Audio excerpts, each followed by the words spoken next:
হাবের বিস্তারের মধ্যেই দ্বিতীয় ধাপে ঢাকার 2 সিটি কর্পোরেশন সহ বরিশাল ও ময়মনসিংহ সিটিতে রবিবার থেকে শুরু হয়েছে হাম ও রুবেলা টিকা কার্যক্রম। 20 এপ্রিল থেকে দেশব্যাপী টিকাদান কার্যক্রম শুরু। এই মুহূর্তে রাজধানীর সংক্রমণ ব্যাধি হাসপাতালে আছেন সহকর্মী তাহসিনা জেসি। সরাসরি যুক্ত হচ্ছে আমরা তার সাথে। জেসি, আজ দ্বিতীয় ধাপে টিকা কার্যক্রম শুরু হয়েছে, কেমন দেখছেন পরিস্থিতি জানাবেন।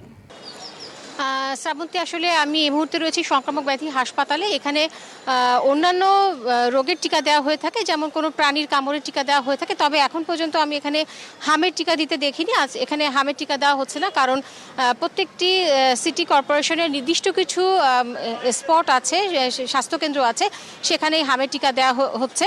তবে হাম সংক্রমণের পর থেকে সবচেয়ে বেশি রোগী ছিল এই সংক্রামক ব্যাধি হাসপাতালে।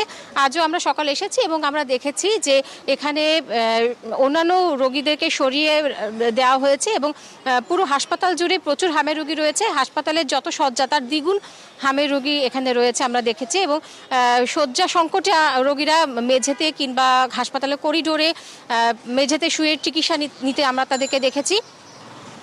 আসলে আপনি জানেন যে গত কয়েকদিনে হাম সংক্রমণ পরিস্থিতি আসলে খুব ব্যাপক আকার ধারণ করেছে। যদিও জানুয়ারি থেকে এই সংক্রমণটা শুরু হয়েছিল এবং মার্চের পর থেকে তা আসলে আরও প্রকট হয়ে দেখা দেয় পুরো দেশে। 56টি জেলা ইতিমধ্যে হামে সংক্রমণ ছড়িয়েছে এবং স্বাস্থ্য অধিদপ্তরের যে তথ্য, সেই তথ্য বলছে যে মার্চের 15 তারিখ থেকে এ পর্যন্ত 24 জন শিশু নিশ্চিতভাবে হাম রোগে মৃত্যুবরণ করেছে এবং সন্দেহজনকভাবে 145 জন হাম রোগে মৃত্যুবরণ করেছে।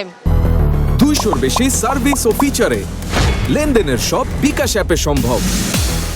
চিকিৎসকরা বলছেন যে অন্যান্য রোগের ক্ষেত্রেও শরীরে র্যাশ বের হতে পারে, সেক্ষেত্রে সেটি হামও না হতে পারে। সে কারণে যেহেতু সেটি পরীক্ষা করা সম্ভব হচ্ছে না, সে কারণেই এটাকে তারা সন্দেহজনক হাম রোগ বলছেন।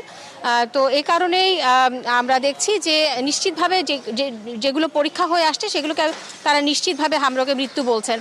যাই হোক, আমরা এই হাসপাতালটিতে দেখেছি যে দূর দূরান্ত থেকে বিভিন্ন হাসপাতাল থেকেও এখানে রোগীদেরকে, শিশুদেরকে পাঠানো হচ্ছে চিকিৎসা নেবার জন্য, এবং প্রতিদিনই এখানকার জরুরি বিভাগে এবং আউটডোরে শিশুদেরকে নিয়ে অভিভাবকরা আসছেন। বিশেষ করে শরীরে কোনো গোটা বা র্যাশ দেখলেই, সন্দেহজনক মনে হলেই তারা শিশুদেরকে এখানে নিয়ে আসছেন চিকিৎসার জন্য।